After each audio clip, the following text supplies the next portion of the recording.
patriots who believe in God, family, and country. Thank you very much. And I want to thank a man of incredible commitment, vision, and devotion, Ralph Reed. Ralph, I want to wish you a very happy birthday. Very interesting day to have a birthday, because a big decision came down 1 year ago today. That's very interesting. Let me also recognize Faith and Freedom Coalition Executive Director Tim Head. Tim, thank you very much. Thank you, Tim. Great job. As well as Senator Lindsey Graham. Lindsey, thank you very much. He's gotten very much more conservative, I have to admit. Carrie Lake.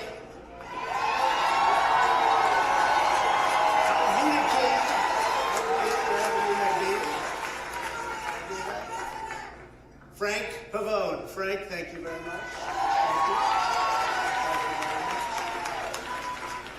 very much. And congratulations as well to Richard Viguerie on receiving the Defender of Freedom Award, a big deal, and to Mike Huckabee, my friend, for a long time, long time, getting the Lifetime Achievement Award. I think he's better now than it was 20 years ago, you want to know.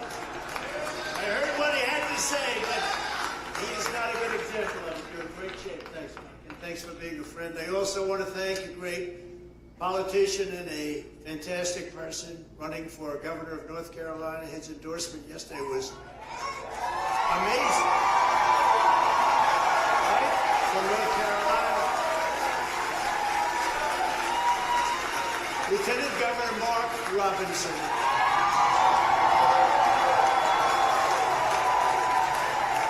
That was such an endorsement, it went viral. It was all over the world last night. I think he's going to do quite well. These young ladies followed me. I guess we have, what, 99? This is your 99th event. And they're from North Carolina, and they're incredible, and they're beautiful, and they happen to be rich, I think. But they're great, and he's going to do very well, Mark, I think, in North Carolina. Last but not least, let me say a very special thanks to all of you that are gathered here. The crowd is incredible, and even outside it's packed. So something's going on. We do have great poll numbers, you know. We just got some poll numbers. 77 to 23. That was good. That's against the Republicans and beating Biden by 11. You say, why only 11? How can he possibly do so well? But it's a real mess. Our country's in a horrible situation. Since 2016, Faith and Freedom Coalition volunteers have knocked on $17.8 million doors, reached over 30 million Christian voters in their homes. And last year alone, you reached another 30 million voters in their churches. Incredible job Ralph and the group do. No group has fought harder in defense of Christian values that we all stand for and uphold, and no group will be more crucial to our magnificent victory on Election Day 2024. So important. That will be the most important election we've ever had. I said it with 2016, but I say it with 2024. I think even more strongly going to be the most important election this country's ever had, because our country is going to hell. With your help, we're going to evict crooked Joe Biden from the White House. And we're going to take back our country, and we're going to make America great again.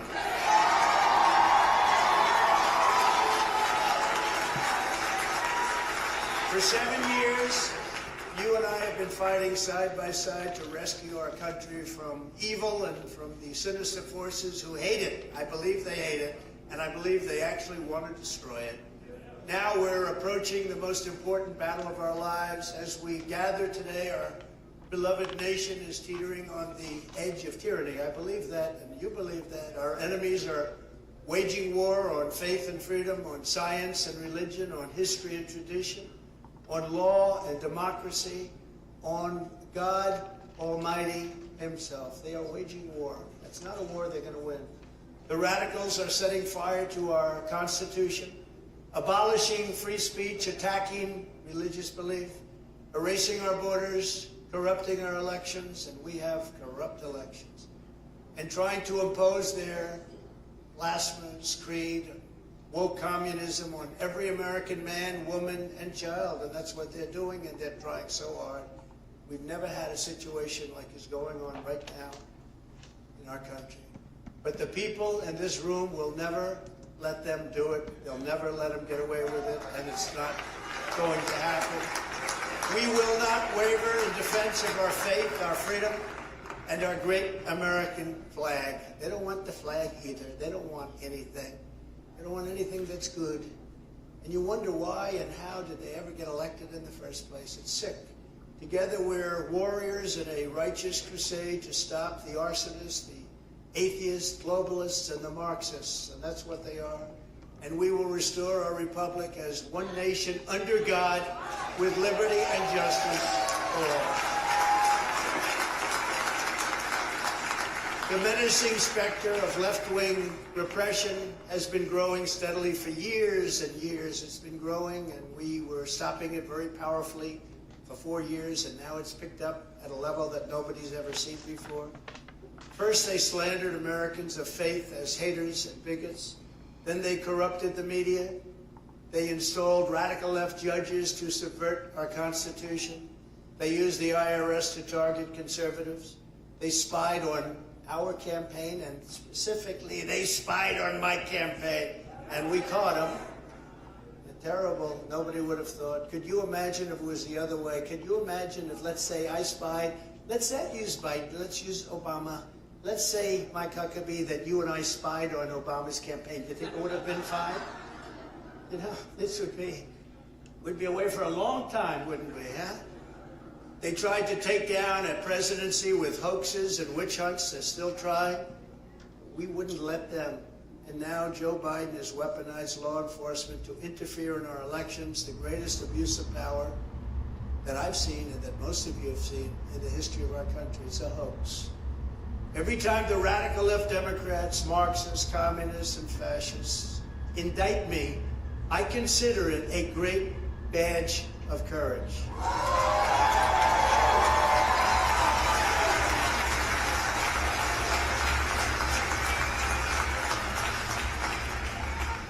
I'm being indicted for you, and I believe the you is more than 200 million people that love our country. They're out there, and they love our country. This is a continuation of the greatest witch hunt of all time, which has been fully exposed in the Durham report, the IG report by Inspector General Horowitz did a great job of that report, and by great writers, journalists, and pundits all over the world. And its primary purpose is exactly that, election interference. They want to interfere with the upcoming election. They want to demean, insult, do whatever is necessary to interfere. And as you know, the fake news doesn't report on all of the things that you're reading about and hearing about. You're hearing about things that you can't believe, bigger than Watergate, bigger than anything we've ever seen. And if you look at the New York Times, or if you look at the Washington Post, or the mainstream media of any kind, ABC, NBC, CBS, not a word of it, not a word, not even a little bit. They want to interfere with the fair and free election to a point where Joe Biden is willing to arrest his opponent, who is leading him in the polls by a very, very large number.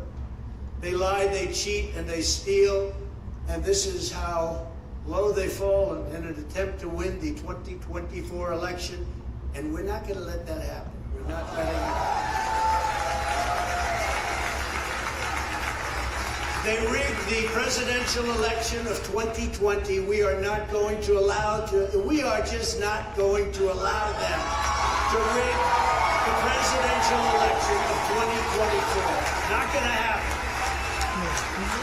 Charging a former president who did a good job. We had a lot of people who were very happy. There are some people who said it was the most consequential presidency. Charging a former president of the United States under the Espionage Act of 1917. That's like making nuclear weapons in your basement, isn't it? An act for a crime so heinous that only the death penalty would do is one of the most outrageous and vicious legal theories ever put forward in an American court of law. It's a disgrace. And the people they have doing it are disgraceful. Just look at their record. Disgraceful. The Espionage Act has been used to go after traitors and spies. It has nothing to do with a former president legally keeping his own documents. As a president, the law that applies to this case is not the Espionage Act, as the lawyers will tell you, and they like to tell you, and the press doesn't like to write about it, but the courts of law will see it, and they already know it. But the Presidential Records Act, which is not even mentioned in this ridiculous 44-page indictment of me. I didn't know about that. You know, when I graduated from the Wharton School of Finance, we didn't study being indicted, getting arrested, going to jail. We didn't know about that. They never taught us that. Under the Presidential Records Act, which is civil, not criminal, done in 1977, civil, I had every right to have these documents, personal belongings, in boxes. Joe Biden didn't. Even Mike Pence didn't have that right. They weren't covered by the Presidential Records Act. I was, because I was president, but they weren't. But these scoundrels and thugs, they only come after me. They didn't go after the many, many other presidents that kept their documents. You know about it. Many, many others. If you look at the Bush family, if you look at even Jimmy Carter, and I say he's innocent. I say Jimmy Carter's innocent. But they went after me. They didn't go after anybody else. And they went after me criminally. And it's not a criminal violation. It's not even a violation under the Presidential Records Act. And what could be more accurate a statement than Presidential Records Act? That's what we're talking about.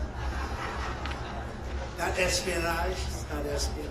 The crucial legal precedent is laid out in the most important case ever on the subject, known as the Clinton socks case. You know what that means, socks? Let me give you a hint. It has something to do with socks and taking things out in your socks. After leaving the White House, Bill Clinton kept 79 audio tapes in his socks and his sock drawer. So he put them in his sock. I didn't. I put mine in boxes outside of the White House, and the GSA picked them up and delivered them where they were supposed to be delivered. But they included in the Clinton discussions and the Clinton tapes a discussion of U.S. military involvement in Haiti. You can't get away from Haiti, can you? He's done very well with Haiti. Discussions of U.S. foreign policy, both defense and offense, against Cuba. And what about them allowing China to have military bases now in Cuba? I think you're not too happy about that, Mr. Senator. And he's not even saying anything about it. Recording of President Clinton's conversations with foreign leaders. Sensitive facts about trade negotiations taken from presidential briefings. This is all in the tapes. Discussions with Secretary of State about conflict in Bosnia, much, much more. Not only was Bill Clinton never even considered for criminal prosecution based on the tapes he took, and these are tapes he took. These were serious tapes. But when he was sued for them, he won the case. He won it. Judge Amy Berman Jackson's decision states, under the statutory scheme established by the Presidential Records Act, the decision to segregate personal materials from presidential records is made by the president during the president's term and in his sole discretion.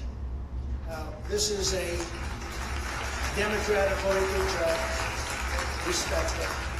Any normal administration, even an opposing one, would consider that to be the end. That's the end of the case. But not the corrupt Biden regime, because they're trying to win the election, and it's very hard to win an election when you're probably, definitely, I would say definitely, the worst president in the history of our country, without question. The Sox decision, they call it the Sox decision. Also, I quote, says, the National Archives and Records Administration, or NARA, very radical left group, by the way, they have the Constitution and the Bill of Rights flagged for being dangerous documents. Did you know that? Does not have the authority to designate materials as presidential records. Now think of that. They don't have the authority. NARA does not have the tapes in question. NARA lacks any right, duty, or means to seize control of those tapes. The president enjoys unconstrained authority to make decisions regarding the disposal of documents. Only the president, not vice presidents, not senators. Biden has a lot of documents from his time as a senator. That's bad. And he has a lot of documents from his time as vice president. That's bad. His 25 or so times the documents I have. He has so many documents. He doesn't know they're coming. They keep them on the floor of his garage where he has that really beautiful Corvette, he says. Neither the archivist nor Congress has the authority to veto the president's decision. The president can do whatever he wants with it. And this was a big deal, that act. And it was passed in Congress, 1977. The Presidential Records Act does not confer any mandatory or even discretionary authority on the archivist. They have no say whatsoever to classify records. Under the statute, this responsibility is left solely to the President of the United States. So what the hell are we talking about in this voting case? Well, it is true. It is true, isn't it? In other words, whatever documents a president decides to take with him, he has the absolute right to take them. He has the absolute right to keep them, or he can give them back to NARA if he wants. He talks to them like we were doing, and he can do that if he wants. That's the law, and it couldn't be more clear. Even the New York Times, just to finish up with this hoax, this is the next hoax. We had Russia, Russia, Russia. We had so many impeachment hoax number 1, impeachment hoax number 2. Who the hell else could take this stuff? I had a nice life. I had a nice, easy life.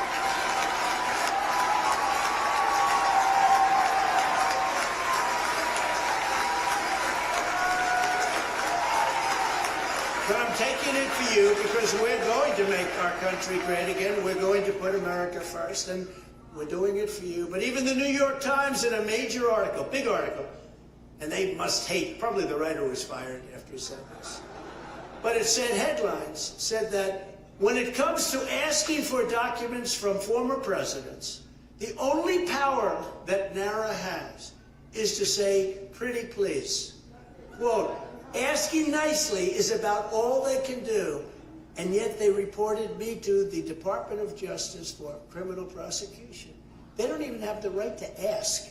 And if they do ask, they have to be very nice, and I don't have to give it. And yet I'm being prosecuted for this. And this is the New York Times saying it. Nothing like this has ever happened before, and hopefully will never happen again.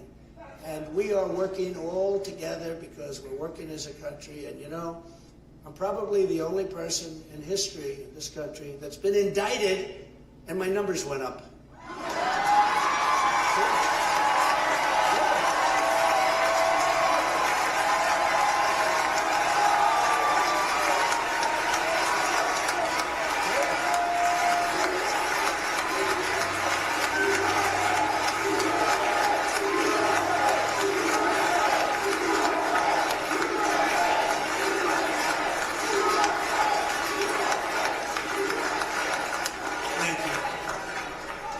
So true. You see the numbers. We're blowing them all away. It's crazy.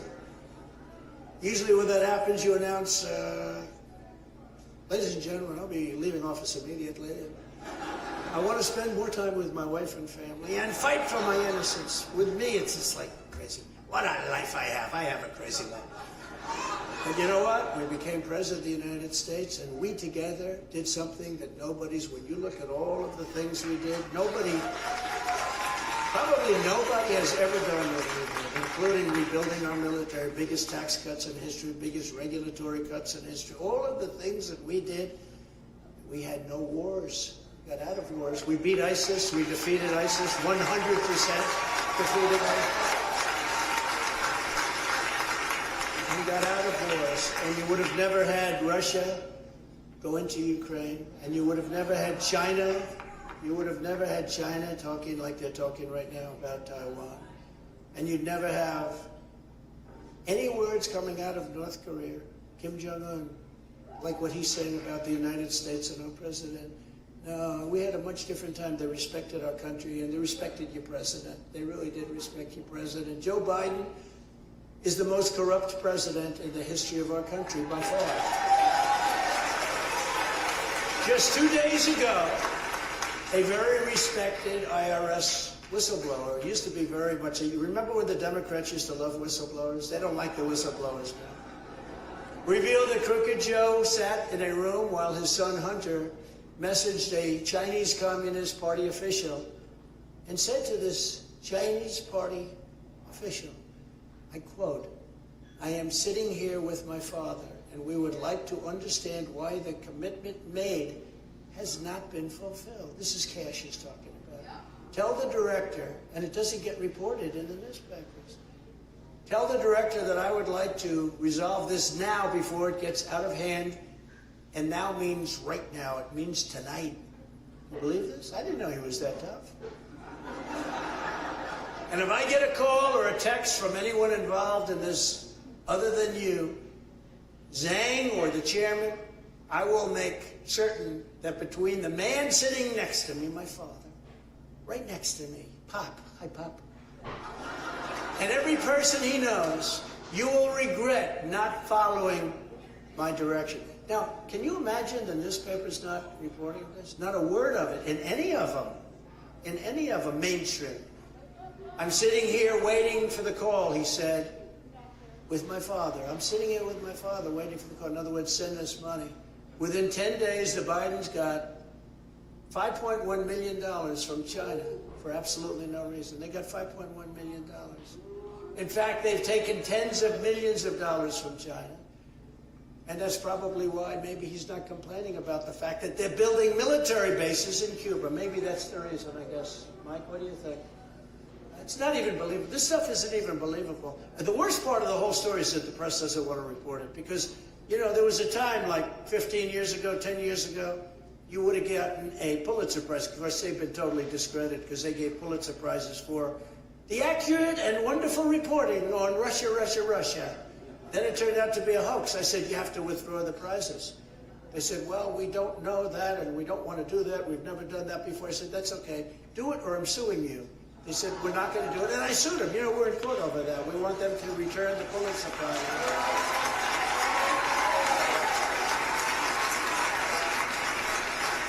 And by the way, they're being decimated in courts. Very interesting. But we actually brought a lawsuit against them because they gave Pulitzer Prizes to the New York Times and the Washington Post for their accurate reporting on Russia, Russia, Russia.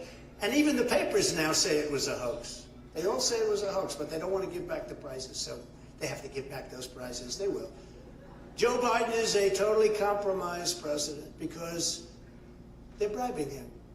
They're paying him off. They know all the money they've given, and it's far greater than anyone has been able to really understand. And I'll tell you what, Jim Jordan and Jamie Comer and their group has done an unbelievable job. But it's far greater than anybody knows. This is just some of the things. It's tens of millions of dollars, and that's just some of it that's been found.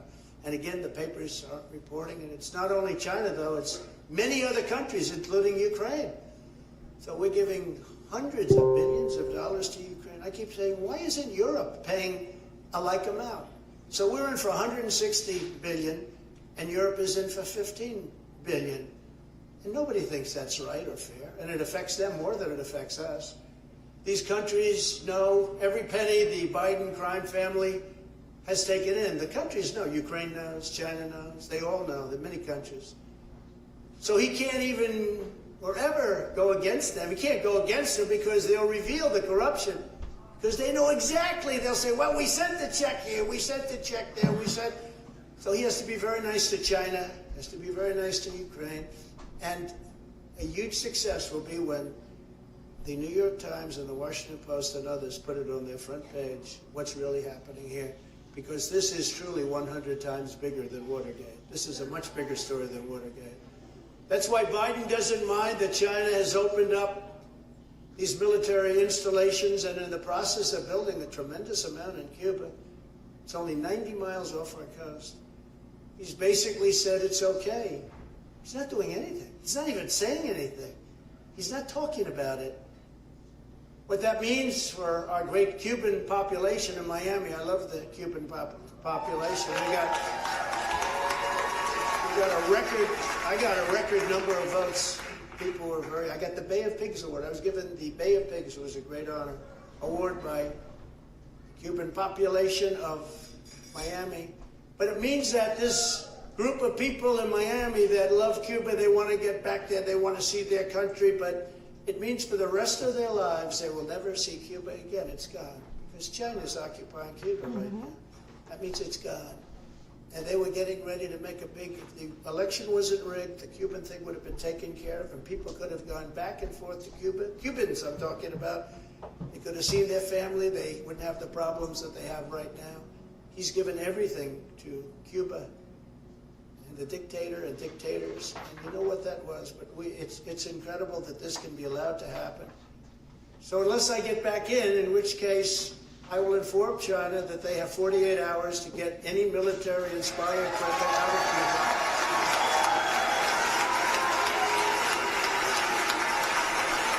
Or I will drop the hammer, and there will be tariffs unlike anything that China's ever seen before. And I took in hundreds of billions of dollars of taxes and tariffs from China. No other president has taken in 10 cents, not 10 cents.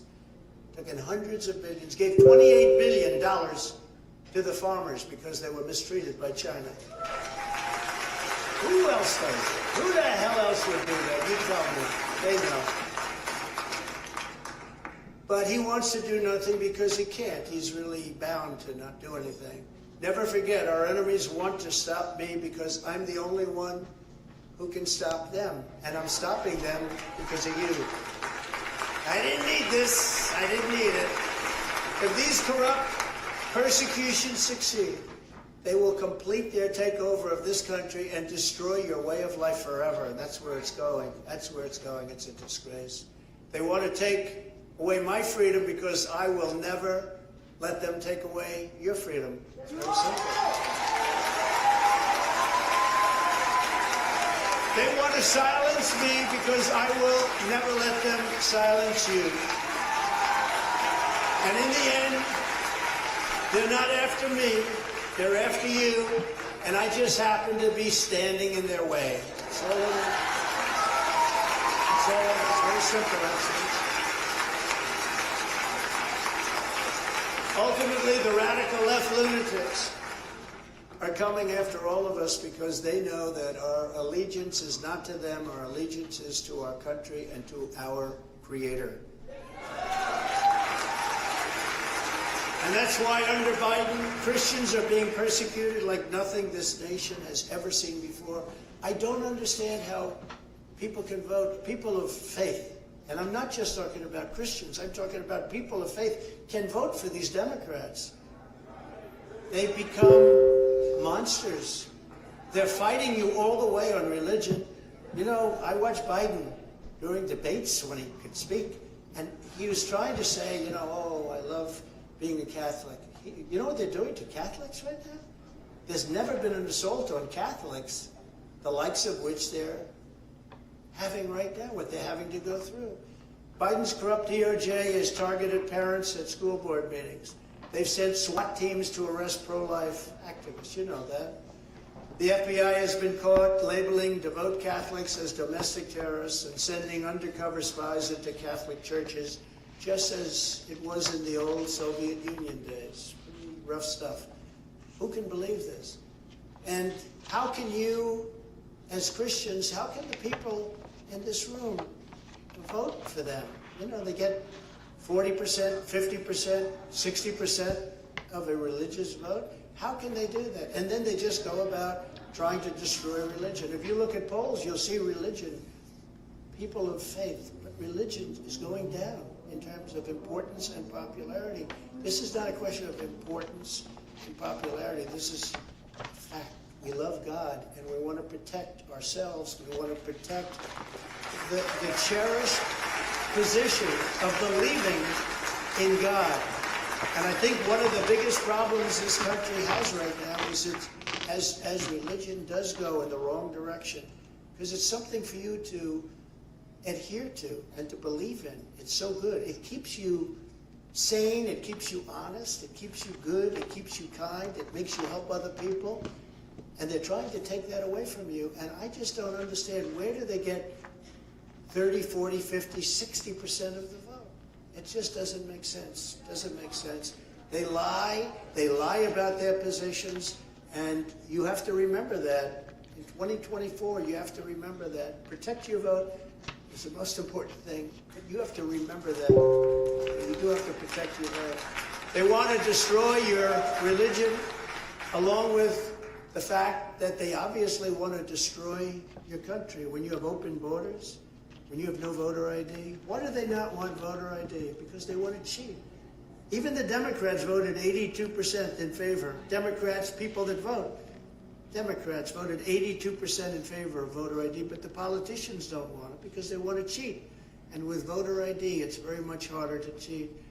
They're mean and they're very, very sick. They are mean and they are very sick. Over the next 16 months, our enemies will try harder than ever to divide us and to destroy us. The lies, abuse, and injustice that will come our way will be worse than ever before in the history of our country. To persevere, we must stand tall, we must stand strong. We have to be strong. We have to be stronger than ever before because they're coming at us. There's something wrong with these people.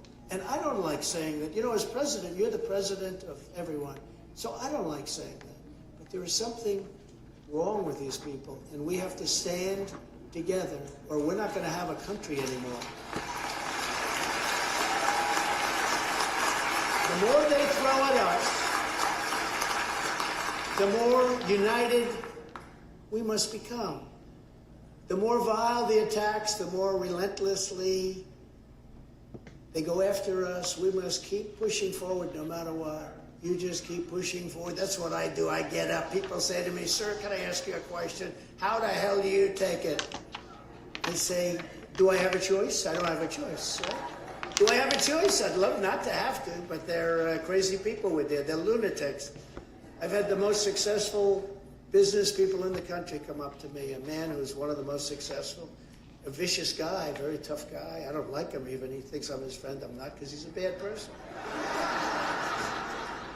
Unlike Governor Huckabee, who's a good person. He's actually tougher than this guy, but he's also a good person, the governor. But I tell you, he came up to me and he said, "Could I ask you one question? How do you get up in the morning?" Every day they're coming at you with a different deal. I mean, it started with spying on your campaign. Then it went to the different impeachments and hoaxes and indictments. And how do you do it? And I actually said to him, it's like, it almost becomes a weapon of war. You have to fight these people and you have to beat them. We beat them now for 4 years and now afterwards. And by the way, if I weren't running right now, or if I was losing big in the polls instead of winning by the biggest numbers I've ever had, think of it, biggest numbers I've ever had, not even close, they would stop in 2 minutes. I believe, although maybe the hatred is so great. Actually, Lindsay and Mike, I think the hatred's so great they probably wouldn't stop. I think they would keep going, right? In my case. Normally they would stop, but in my case, I think they'd probably keep on going. But if I didn't run, or if I would say, you know, I'm not going to run, or if my numbers were bad, where it looked like I wasn't going to make it, they wouldn't be focusing on me. They would focus on whoever was leading, and they would go after that person, male or female, just as viciously as they go after me. And that person would not be able to handle it. That's why you have no choice but to vote for Donald Trump.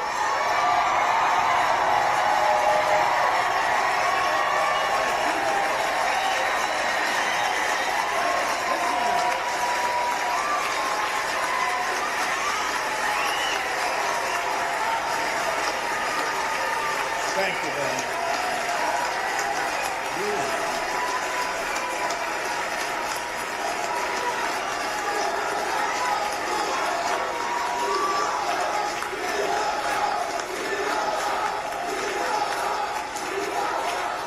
Thank you very much. Thank you. Isn't it great? Saturday night, we're here for religion. Is that nice? And what a job Ralph has done. But this isn't my campaign. This is our campaign. It's got to be our campaign. And with your help, we're going to see through this whole. We're going to see through it. We're going to take this job right to the finish, and we're going to have a country the likes of which we've never had before, better than ever. We'll have it better than ever. No president has ever fought for Christians as hard as I have. And I will keep on fighting, and I'll fight hard until I'm back behind that desk in the Oval Office, the resolute person. Resolute person.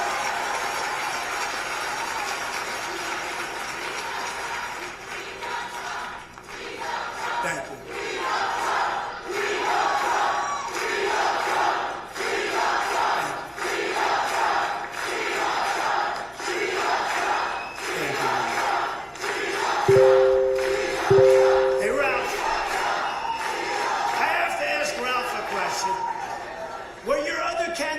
treated this way? I don't think so.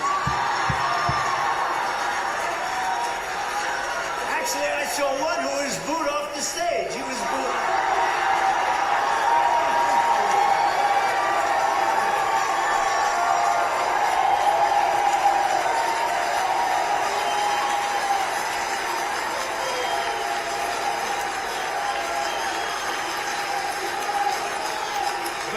The greatest honor is, in my case, you feel this way because we went through 4 great years. We did things that nobody thought could be done, and we're going to go into them in a minute, but we did things that nobody thought could be done.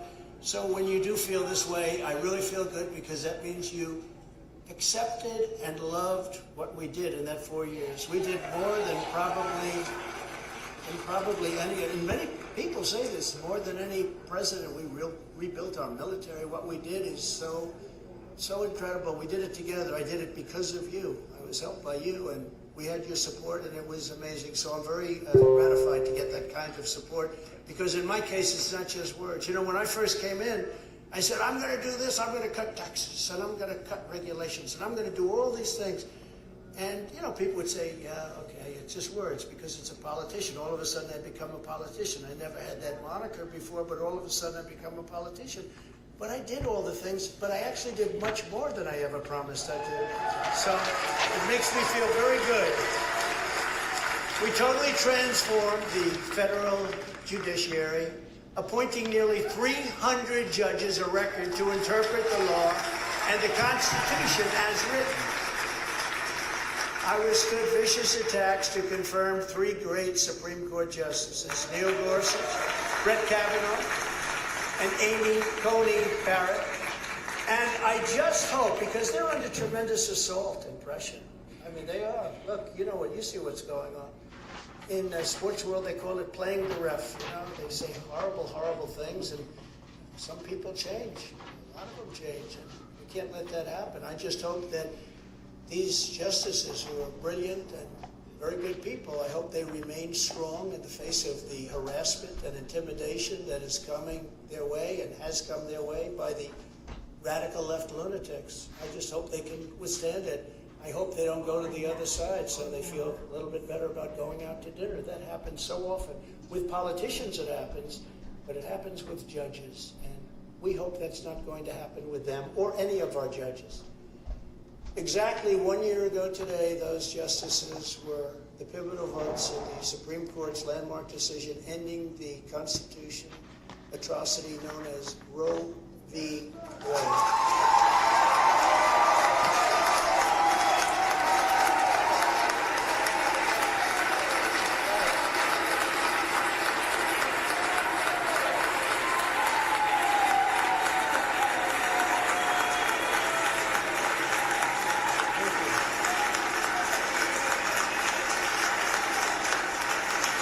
Conservatives have been trying for 50 years, exactly 50 years. Amazing that today is the day. I don't know. Did you set this up on purpose? Was that done on purpose? This is the day, 1 year. I mean, today is the birthday of that decision. Did you do that? I mean, it wasn't just by a fluke, right? I assume you did. Whether you did or not, this is the birthday, so it was pretty good. And Ralph's birthday, too. That was set up, too. Something strange is going on here. You know what they'll say? It's Trump's fault. But I got it done, and nobody thought it was even a possibility. They've been fighting. Good people, strong people, smart people have been fighting for 50 years, and it never even came close to getting done. I don't believe they've ever even taken a vote. I mean, never even came close. It was something that wasn't going to happen. I got it done. I get a kick out of these candidates and even the other side. Well, I don't know. I think I'm more pro-life. I'm this. And somebody stood up, a woman stood up and said, this guy ended Roe v. Wade. How the hell can you go against him? And I sort of said that myself, actually. But I'm proud to be the most pro-life president in American history.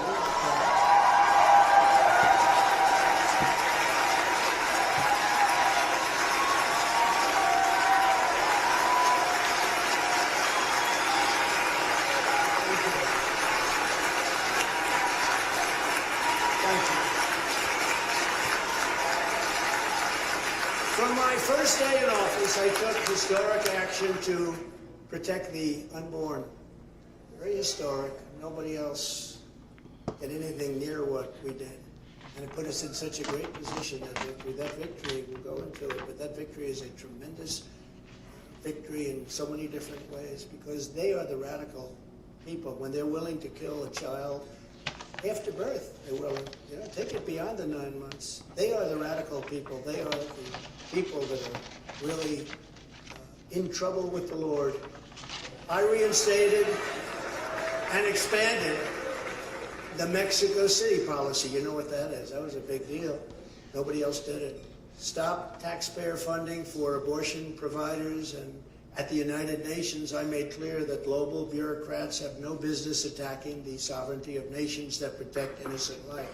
And I did these things, and I took heat, and I also got great love. I mean, you know, you have two sides to it, but I got great love. And I was the first sitting president ever to attend the March for Life rally right here in Washington, D.C. Under my leadership, we did more to uphold religious freedom than any administration in history by far. I could name some very good presidents that most of the people in this room would like, and they didn't attend the rally, and they didn't do the things we did, like the Mexico City policy. They didn't do anything, and yet most of the people in this room would like some of the people I would name. But we did it all. We fearlessly protected the conscience, rights of doctors, nurses, teachers, and faith groups like the Little Sisters of the Poor, who were treated so badly. We came to their rescue. We stopped the Johnson Amendment from interfering with pastors' free speech under retaliation of terminating tax exemption. They really went after people. I was in a room and I said, why don't you speak up more? And had 50 pastors in the room, 2 rabbis, 50 pastors. We had a number of religious leaders, heavy on the pastors, I will say that. But they said to me, I said, I want to hear you. They said, we really can't speak because of the Johnson Amendment. This was in 2015, just before I announced. I said, that means that, explain it to me. If we speak out, and if the government wants to, they will take away our tax-exempt status. I said, so you have less power, and you're the people that I want to hear from. You have less power than we were in Trump Tower, 60 stories up, looking down. I said, that any people walking on that sidewalk outside? He said, yes, in many ways we do. We can't speak up. And I got it so that the people that we want to hear can now speak up. So that Mike Huckabee spoke up anyway. I don't know. Did this have any? I don't think it had much impact on you. It had no impact on Mike. But it had a lot of impact on a lot of other people, and they have been speaking up, and it's important that they do so. I issued guidance making clear that the right to freedom of worship does not end at the door of a public school. Public schools are in tremendous trouble. And I was the first and only president to convene a meeting at the United Nations to end religious persecution worldwide. No other president has ever brought it up. As president, I stood proudly with our friend and ally, the State of Israel. I did more for Israel, they say, than any other. I kept my promise, recognized Israel's eternal capital, Jerusalem, and opened the American embassy in Jerusalem. And I tell the story that sometimes, I don't know, it's maybe more of a good business story, but a general stood before me with something to sign, executive order, because I had won that battle. And it was a bill, essentially, for $2 billion to build an embassy in Jerusalem. And I said, General, what is this for? Sir, this is to build an embassy in Jerusalem. I said, this says $2 billion. How can you spend $2 billion on, like, I envisioned it as a one-story building, right? Nobody in this room, if you're in the real estate business, would spend quite that much. Maybe you'd spend like $2. But I said, how can you ask for $2 billion? Well, that's what they told. By the time you buy the land, sir, you build the building and everything else, it's going to cost $2 billion. So I called up our ambassador and I said, David, see if there's something we have there already. We own a lot of land in Jerusalem. we have a great piece, and maybe it has like a little building on it where we can fix it up real cheap and we can... See, I'll always be in the real estate business, you know? I'll always love that business, and I love that business. We did great at that business. That's a great business, but very creative. And I said, see what you have. They called me back 2 days later and said, sir, we have a fantastic site. We've owned it for many, many years. You know, we were there sort of like early on first. We have a great site, and there's a building on it that's been essentially abandoned, but it's a very strong structure. And we think we could fix it up and get it open very quickly. I said, how does it compare with the site that we're going to buy, that they want to buy for a ridiculous amount of money? By the way, that particular person who owned that site is not happy with me, I can tell you. That is not a person. We're going to pay hundreds of millions of dollars for this site. So I said, what do you think of the building? Well, I think we could fix it up. So they called me back a week later. I sent some people over. They said, sir, we can build a new embassy for $400,000. I said, let me ask you a question. It's the only time I ever said this. I said, listen, it sounds too cheap. We got to make it more. No, it actually sounded, I never did that. Usually I'll say, make it 200,000. I said, we got to make it more. It doesn't sound right. But a friend of mine in a big building in Manhattan has beautiful white stone, beige, beautiful beige and white stone opposite his elevator bank. And every time I go into that building, he says, now he says president, but he used to say, Donald, look at the stone, it's so beautiful. And after saying it to me like 12 times, I said, what is it? He said, it's Jerusalem stone. It's so beautiful, very, very expensive. He's a very rich guy. He talks about the cost of stone, right? That's why he's rich, I guess, right? What do you think? But he said, it's so beautiful, and I'm so proud of it. Jerusalem stone. So now I'm sitting here talking about building something in Jerusalem, and we're going to do a renovation of an existing building. And I said, listen, can we wrap that building in Jerusalem stone? Is it expensive? He says, absolutely not. We're in Jerusalem. We can buy it for free. So the whole building is made out of Jerusalem stone. Isn't that sort of good? Little business story. But I did something else. And we got it built. You know, that thing would have never been built, the $2 billion building. It would have been years and years and years. And you might not have, they probably would have ended the whole concept of even moving the embassy to Jerusalem. It would have. So we got it built, and there's no reason to do any better because it's really a beautiful embassy, one of our nicest embassies, I think. But someday they'll come along and say, let's waste billions of dollars and do it the way we originally planned. But it's a great embassy, and I was very proud to do it. But we did something else that they weren't even asking for. The most pro-Israel people weren't even asking. I recognized Israeli sovereignty over the Golan Heights. And that has been going on, for 51 years. They've been trying to get that. People would fly in, fly out. They'd have meetings every 2 years. People would fly in, talk about it, fly out. I brought some people that truly knew Israel and understand Israel. I said, explain Golan Heights to me. You have 5 minutes or less. And they did it in about 3 minutes, but they talked about the importance, they talked about the height, the visibility, the military protection, all of the different things, and I approved it. And nobody even asked for it because they thought that was too far-fetched, but I got Golan Heights approved for Israel, and nobody talks about that one, but that was a big one. And then the biggest of all, but this administration has totally blown it. I pulled out of the horrible, horrible, one-sided, miserable Iran nuclear deal, which was expiring just about now anyway. And they were ready, had the election gone the way it should have gone, they were ready to make any deal with me. And as you know, I said to China, you can't buy. If you buy, we're not going to do business with you. Okay, we won't buy. No oil from Iran. Nobody was buying oil. They were ready to make a deal. We would have made a great deal for everybody. They would have been terrific. We all would have. They were dying to make a deal. And then when that tragedy turned out, world's most corrupt election, when that tragedy turned out, what happened is everybody started buying oil from Iran, and Iran now is very rich. And instead of having a great negotiating position, we have a terrible negotiating position. And they're actually trying to make a deal that was worse than the first one. The first one was horrible. The first one was a short-term deal. I mean, it wasn't like it was for 50 years or 100 years. It would be expiring just about now. So, and that was a license for them to make nuclear weapons. And you cannot let Iran have a nuclear weapon.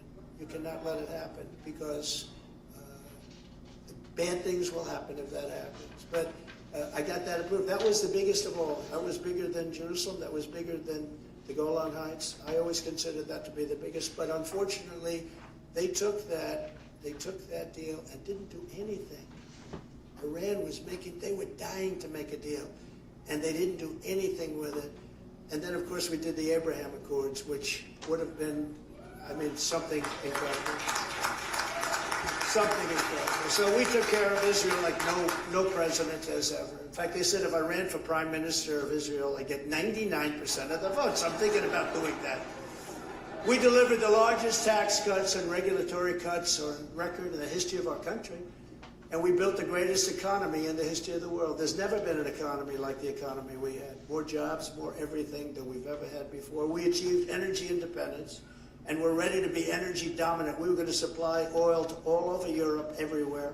I was the one that brought up Nord Stream 2. You remember that. Nobody ever heard of Nord Stream 2. I said to Germany, Angela Merkel, I said, you can't make that deal. If you make that deal, that means you're going to be subservient to Russia. She said, no, Donald, this will be wonderful. It didn't turn out to be too good for them.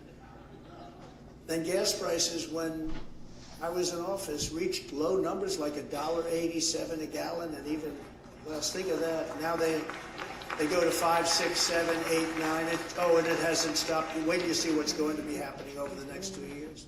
We created the most secure border in U.S. history, built nearly 500 miles of border wall, which was so helpful. Got Mexico to give us 28,000 soldiers free of charge. I said, look, if you're not going to give them free, I'm going to have to tariff all of the cars that you're building. Because, they took those car companies out of Detroit and other places, and they now build 32% of our cars that are built in Mexico. I said, I'm going to put tariffs on if you don't give us the soldiers. And they said, we would love to give you the soldiers. We had the Remain in Mexico. That's for all the people that are pouring in. And I believe the number is going to be, Lindsay, 15 million people by the end of this year. And they come out of mental institutions. They come out of jails. They come out of insane asylum, which is a stronger word. They said, don't use those words, sir. They're nasty. But insane asylums, very sick people. And and terrorists being poured into our country like never before. And I also terminated the ridiculous catch and release. The ridiculous. You catch the people and you release them in our country, okay? Now with Biden, basically that's what they do. But we caught the people and we released them outside of our country. I fully rebuilt the U.S. military, created Space Force, and defeated ISIS and brought our troops back home. You remember during the campaign, do you remember when they said, he's going to bring us into World War III. He's going to bring us in personality type. I said, no, my personality is going to keep you out of World War III. That's what happened. But all of that was only the beginning, and here's just some of the bold agenda that I'll immediately implement when we become the 47th President of the United States.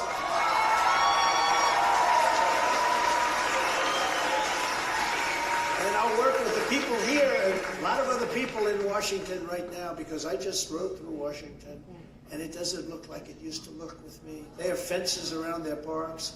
They have tents up all over the place, tents. This is the capital. This is the most important thing. Think of this, the capital of our country.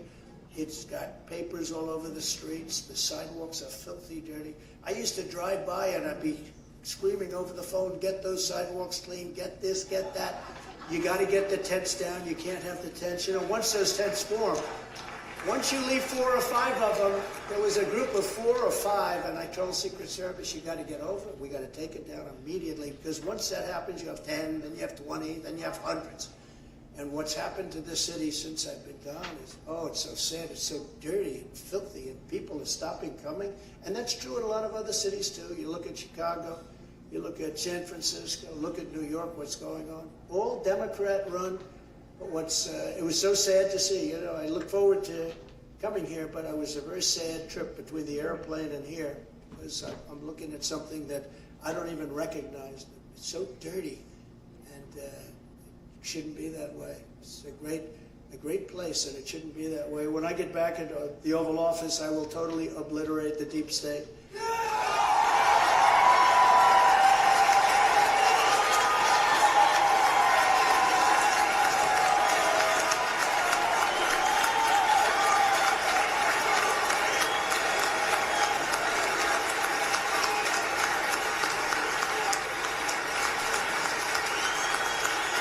Remember, we didn't know if there was a deep state. People say, yeah, I don't know.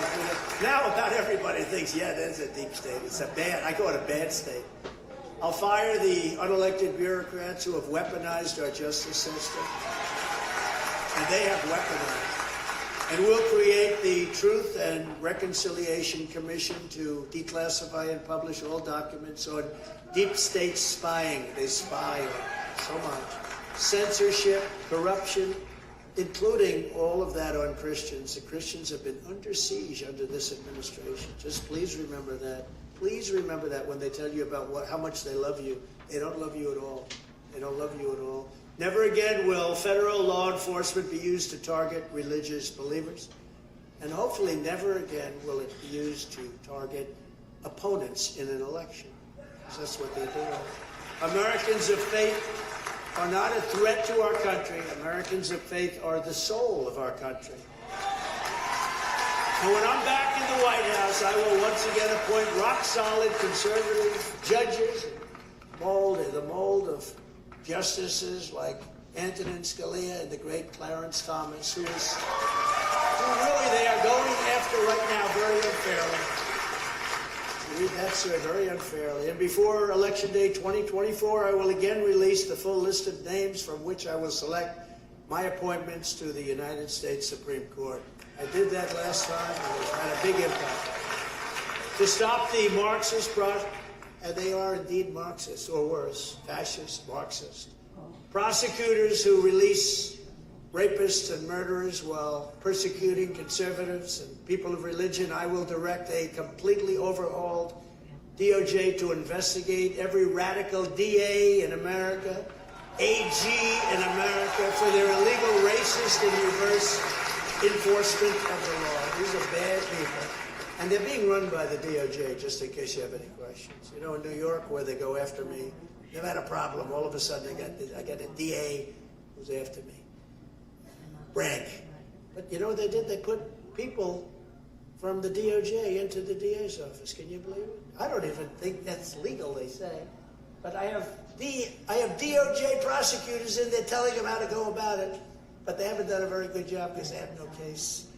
To deter illegal immigration coming from jails and these mental institutions that I've told you about, all of the terrorists we're infiltrating, and they're infiltrating our country like never before in the history of our country. I don't think any country in the world has gone through this.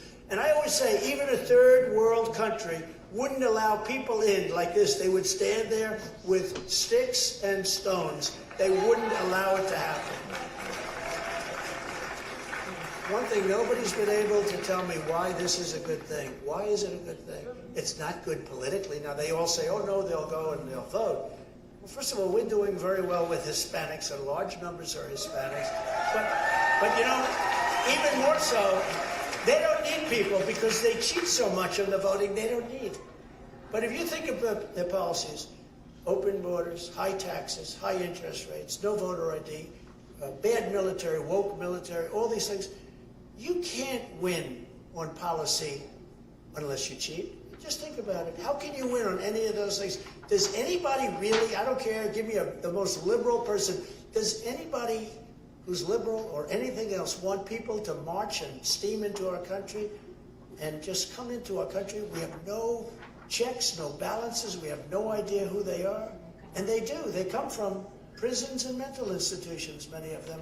The mental institutions and the prisons in countries all over the world are being emptied out into the United States of America right now. Now, how the hell is that good politics? I don't understand it. And yet, they get votes. They get votes. Somebody someday will explain it, or maybe people just don't know. That's why I say it as many times as I can, because nobody can want that to happen. I've already announced that I will sign on day one an executive order ending automatic citizenship for the children of illegal aliens. You have to do that. We're the only country in the world that does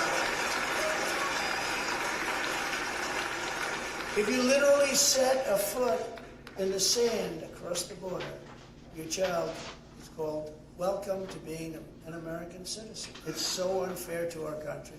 In addition, here are some of the other actions I'll take to restore the border of the United States and to make it safe again. We had the most successful and strongest border in American history, and to get it back, I will immediately reinstate all of the incredibly successful border policies of the Trump administration, including our Safe Third agreements, which you know what that means. Remain in Mexico, that's pretty obvious what that means. Our asylum bans, we didn't let a lot of bad people in. We will complete even more border wall. We built the border wall, and then we were going to add another 200 miles. And that's when I knew they actually wanted, because in 3 weeks they could have had it completed. And they not only didn't complete it, they took the gates, the fences, and the walls, and they moved it to other parts of the country so that nobody could get to it. And I said, you know, they must really want to have open borders, because we added in certain areas, it's a little like water coming through, right? And you have certain areas that you learn when the wall is up. So we were closing up those areas, would have been just incredible. And they didn't want that to happen. They actually took it. Texas wanted to buy it from the federal government. They said, we don't sell it. We wouldn't sell it to you under any circumstances. So that's when I realized for the first time that they were actually serious, that they want totally open borders, which is absolutely insane. And we're going to restore the prosecution policy, which saw a record number of prosecutions of illegal aliens who had to leave the country. We had to get them out. Sometimes they were so evil, so bad, that would put them in prisons in our own country because they have a tendency to come back. But they weren't able to come back because we had a very strong border. Drugs now are, think of this number. We did very well in drugs, not well enough, by the way. Nobody does well enough until they're gone. Because I believe we're going to lose 350,000 people this year and destroy families all over our country. It's like an invasion. But drugs now are 12 times higher than they were just 2.5, 3 years ago. 12 times higher. They're pouring in. Fentanyl is pouring in. President Xi and I had a deal. He was going to make it criminal to make fentanyl in China. There'd be no more fentanyl coming from China. When I didn't win the election, meaning I won it, but when it was rigged, when the election took place, he said, well, I don't have to go by that deal anymore. He didn't want that deal. But it's made much of it in China, and it flows through the border. We want people to come into our country, but we want them to come into our country legally. We want people to come in. We want them to come in legally. And furthermore, I'll fully implement Title 42 across the entire southern border based on all of the diseases that illegal aliens are bringing in. It's unbelievable that even the judge in the case said, do you know what you're doing? Because the Biden administration wanted it terminated. And the judge wouldn't do it, but it terminated itself. Judge can't do anything about that. Judge said, you know what you're doing by asking for this? And we will have to do rapid deportation of all of these border crossers. But we have people that are very seriously ill with contagious diseases, and they're pouring into our country along with all of the rest. We have no idea who these people are. Nobody cares. Nobody cares on the other side. They can just come in. A friend of mine called. He said, how do I go about becoming a citizen? Do I take classes? I say, well, don't say I said it. But if you happen to walk down to the border, just walk across and you'll be fine. You know, it takes some people 10, 12 years. They go take tests. It's a beautiful thing to watch, and they love the country so much, and yet others just walk across the border. I'll also use Title 42 to end the child trafficking crisis by returning all trafficked children to their families in their home countries. Horrible. Horrible. And I'll shift massive portions of the existing federal law enforcement apparatus to immigration enforcement, including parts of the DEA, ATF, FBI, and Homeland Security investigators. We're going to move them around. I will issue a policy directive making clear that a core national defense mission is to protect American sovereignty, and therefore we must use any and all resources necessary to stop this incredible invasion. It's an invasion, including moving thousands of troops currently stationed overseas and elsewhere to our own southern border. Following the Eisenhower model, I don't know if you know this, but Eisenhower was very strong on the border. We will carry out the largest domestic deportation operation in American history, and we're going to get the bad ones out quickly. We got a lot of real bad ones. You know, these countries are very smart. I got to know all of the heads of the countries. They're very smart, very streetwise, and they don't let their good people go. They send the people in the caravans that they don't want. Even if they're not officially criminals, if they're not officially, bad people, as we say, or people with serious medical problems, they want their people to stay in their countries. They don't want them to leave. And they organize many of the caravans. The people, the heads of the countries organize these caravans. And they come right into the United States now. We stopped them. We stopped them cold, but they come right into the United States now. I will invoke the Alien Enemies Act, something people didn't even know we had, to remove all known or suspected gang members, drug dealers, or cartel members from the United States, ending the scourge of illegal alien gang violence once and for all. We were very tough on MS-13, the gang members. They don't like me at all. They don't like me too much.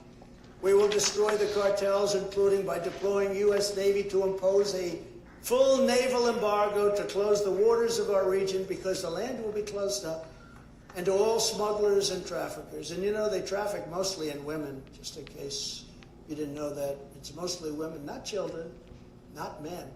It's mostly in women. It's a horrible thing. It sounds like almost a prehistoric thing, but it's not. It's very modern. And what's made it so bad is the internet. It's like a big, big, huge business, but they traffic mostly in women. During my administration, we also took extraordinary steps to improve vetting for legal entry to keep criminals, thugs, and terrorists the hell out of our country. We strengthened the citizenship test by a lot. We stripped citizenship from those who threatened our security as a nation. We did social media vetting and created the first ever national vetting center. It's very successful. We found laws that had never been used before, and we use them now, because not easy to go through Congress, but there are so many laws. We used many of them, and very successful, including the right to tariff by the president. Because again, China paid us and other countries paid us hundreds of billions of dollars, and it saved our businesses too, made them competitive. Today, I'm announcing a new plan to protect the integrity of our immigration system. Federal law prohibits the entry of communists and totalitarians into the United States.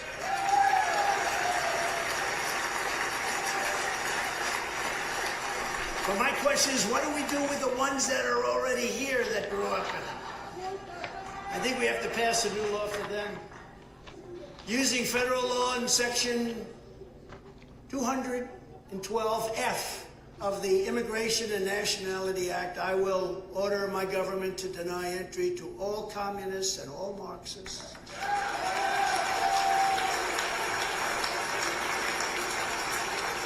Those who come to and join our country must love our country. We want them to love our country. We don't want them when they want to destroy our country. Welcome to America. We want to destroy your country. Thank you very much. So we're going to keep foreign Christian-hating communists, Marxists, and socialists out of America. We're keeping them out of America. When I was president, the world was stable and calm because America was respected and strong. Now, as we see in Russia and all of these other places, this whole world is on fire. This world is on fire. Before I even arrive at the Oval Office, I will have the horrible war between Russia and Ukraine totally settled. I'll have it done in 24 hours. I say that, and I would do that. That's easy compared to some of the things, but I get that done in 24 hours. I know them both. I know them both. As the Bible says, blessed are the peacemakers. See that? I will be your peacemaker. I was your peacemaker.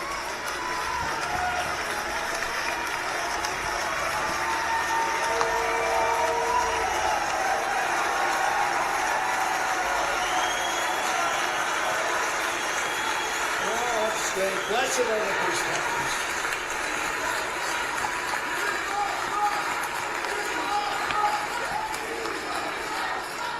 Thank you very much. Thank you very much. But it's so true, the peacemakers. I will stop Joe Biden's inflation nightmare, save the U.S. economy, and I will always protect Medicare and Social Security, which for some very bad politicians It's under siege. I don't know if you know that. It's under siege by people that tried to do it before. I won't mention names. As your president, I will continue to stand proudly for pro-life policies, just as I did for 4 strong years. And we cannot, in this room, and Republicans, but the people in this room, we cannot be afraid to take on the Democrat extremists. We can't be afraid. We have to be strong and powerful. That's why when I'm reelected, I will continue to fight against the demented late-term abortionists in the Democrat Party who believe in unlimited abortion on demand and even executing babies after birth.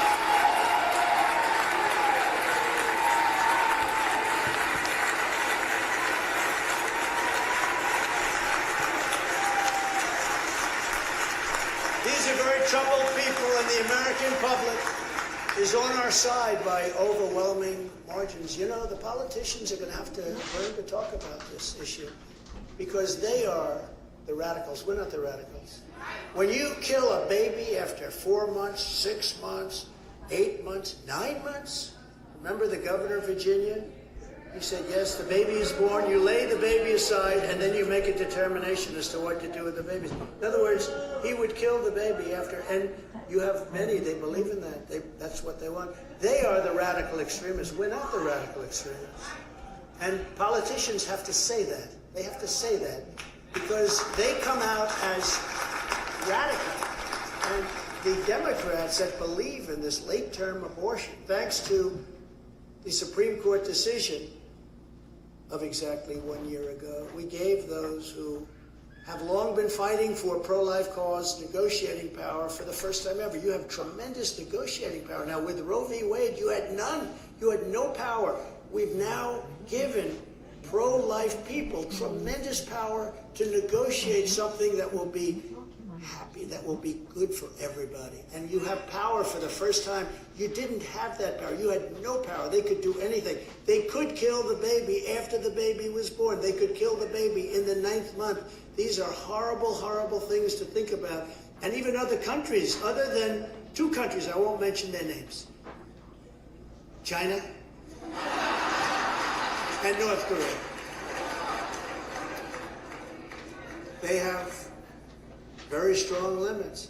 But I believe the greatest progress for pro-life is now being made in the states where everyone wanted to be. That's one of the reasons they wanted Roe v. Wade terminated, is to bring it back into the states where a lot of people feel strongly it should be, and where legal scholars feel very strongly it should be, with the 3 exceptions that I support and Ronald Reagan before me supported for rape, incest, and for the life of the mother.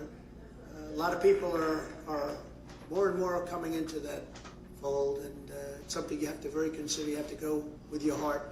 You have to go with your mind. You have to make that decision. But the 3 exceptions, and Ronald Reagan was there a long time ago, and I got through 2 very successful campaigns. Actually, my second campaign was much more successful. I got 12 million more votes. So I wonder what happened.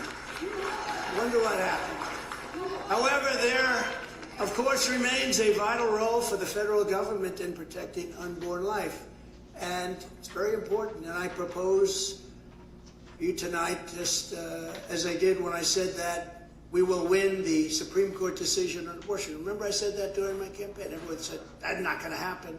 Nobody thought that was going to happen, but I will fight for you like no president has ever fought before. We'll get something done for the country. We're going to be for the country.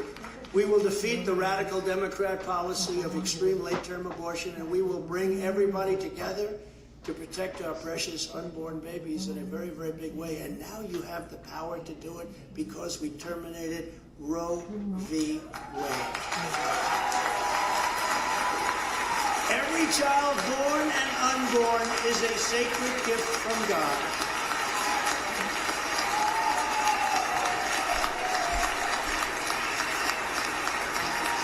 Thank you. But you're in a much different position than you were before. Before you had nothing to negotiate with. Today you're in the driver's seat, very much in the driver's seat. Under my leadership, the United States will also rejoin the Geneva Consensus Declaration created by my administration and signed by 36 nations to reject the globalist claim of an international right to abortion. This declaration affirms the family as the foundation of a good and great society and states that every human being has the inherent right to life. And Joe Biden withdrew the United States from this historic declaration his very first week in office, as he did so much else. They ended Anwar, the biggest drilling site in the world, probably larger than Saudi Arabia, if you can believe it. This was in Alaska. Ronald Reagan couldn't get it done. Nobody could get it done. I got it done. And in the first week in office, he terminated Anwar. Would have been unbelievable, would have been great, but we'll bring it back. We'll bring it back. So many different things they terminated, but some things they couldn't terminate, like the tax cuts. They have never been able to do that. A lot of the regulation cuts that created all those jobs, they're having a hard time with that. But I'll return us to where we were right on day one. We're going to be returning our country very quickly. It's going to happen very fast. We know the right people. You know, I went through a lot of people. Some were fantastic, they were great, and some weren't good. But I came here, and I was only in Washington 17 times during my entire life. I read this in an article, so I assume it's true. Of course, it's written by a group that I'm not a big believer, but they said 17 times. I never stayed over. And I wasn't a part of Washington society, so I had to rely on people for recommendations. And many of them were good. Look, we rebuilt our military. We did so many incredible things, the tax cuts, the regulation cuts. We had great people, but we had some people that I wouldn't have chosen if given a second shot. We had weak people. We had stupid people. We had people that had no leadership ability. We had some very bad people. We had some very great people that I'd use again in a heartbeat. Look at all the things we did. We did that because of great people. But now I know everybody. I know people. I don't have to rely on some rhino saying, why don't you give us this one to head intelligence? How about this guy to head intelligence, sir? You know, you had to rely on some rhinos that you don't want to rely on anymore. But you really learn, and you have to learn fast. You got some problems. But as we continue to fight for the unborn, and conservatives also have a duty to support the loving choice of adoption, including faith-based adoption. That's why, as part of extending the Trump tax cuts, you know, we're going to have to, the time is coming up, we're going to have to extend that. I will ask Congress to expand the adoption tax credit. We'll do that because a lot of people have been adopting, and that's a great thing. Another top priority will be to expel the communists and these terrible people that have taken over our education system. I will immediately sign a new executive order to cut federal funding for any school pushing critical race theory, transgender insanity, and other inappropriate racial, sexual, or political content on their children.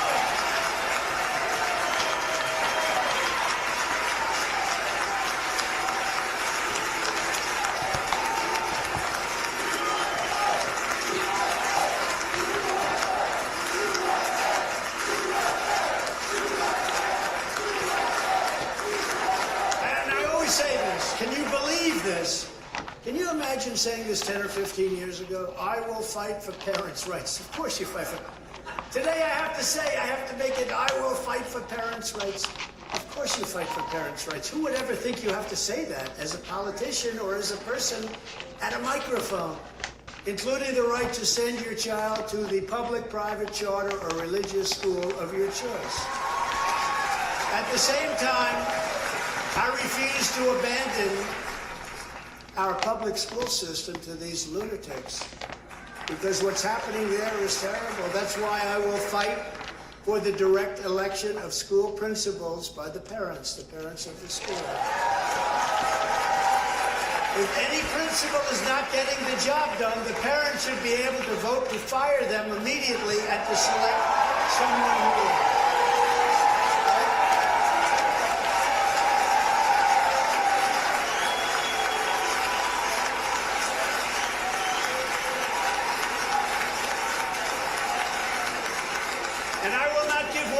To any school that has a vaccine mandate or mask mandate.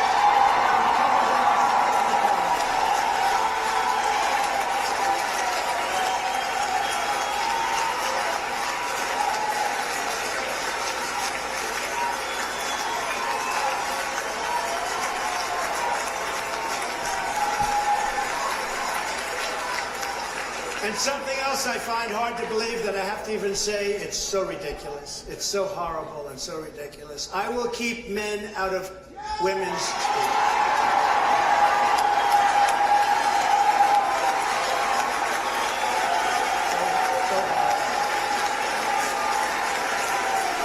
And I will sign a law prohibiting child sexual mutilation in all 50 states. Prohibited. And on day one, I will reinstate the Trump ban on transgenders in the military. We have it there.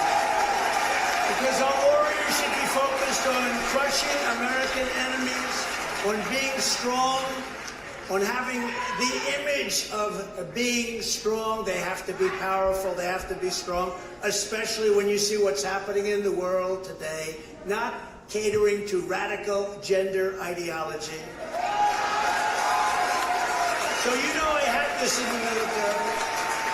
And a lot of the generals that I dealt with, the real generals, the good ones, the generals that weren't involved in the worst, most embarrassing day of our lives as a country, and that was the removal of our military from Afghanistan before our American citizens were taken out, before our soldiers were protected, leaving $85 billion worth of brand new Trump equipment. I bought it all brand new, beautiful. New tanks, new planes, 70, think of this, 70,000 vehicles, some of them, many of them armor-plated, costing hundreds of thousands of dollars and even $1 million each. 700,000 rifles, guns, and that type of equipment. And now Afghanistan is the second or third largest seller of military equipment in the world, because they don't need 700,000 rifles, do they? The best equipment, the finest equipment, the night goggles that they have are better than ours, brand new, not even taken out of the box. Now they fight at night, because they never did. They couldn't see. Now they see very nicely. But as you know, in the military, you're not allowed to take virtually any drugs. You're not allowed to take drugs. Take an aspirin, you have a problem. And to have this operation, you have massive amounts of drugs required on a daily basis. Massive, massive amounts of drugs. Furthermore, I will ban all taxpayer funding for sex or gender transitions.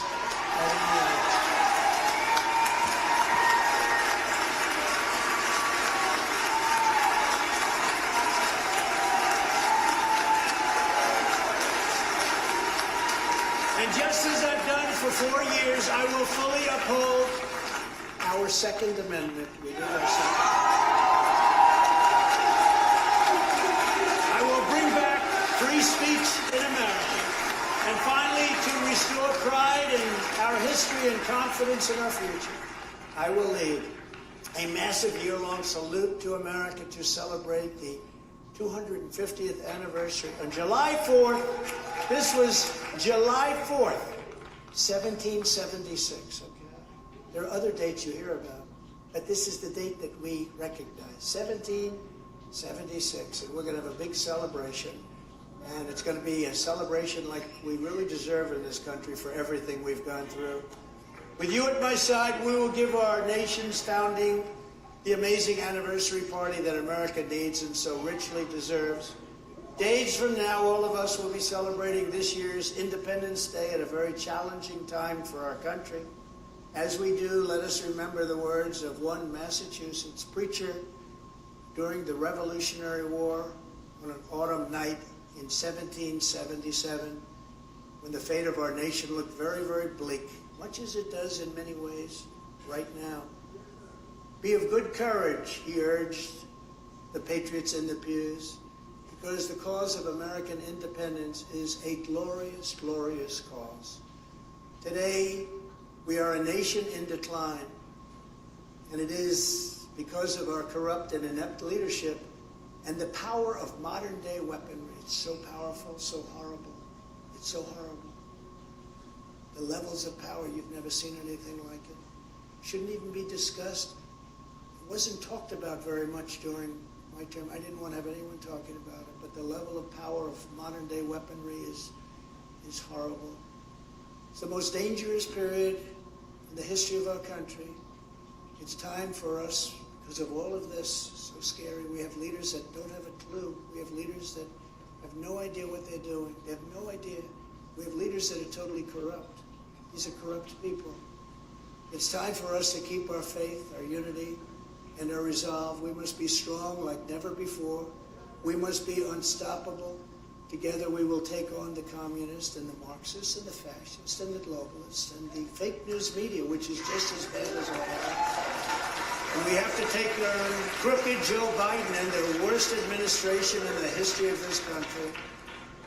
And propelled by the spirit of July 4th, 1776, we will win a righteous and resounding victory on November 5th, 2024, and we will make America great again, greater than ever before. Thank you all very much. God bless you.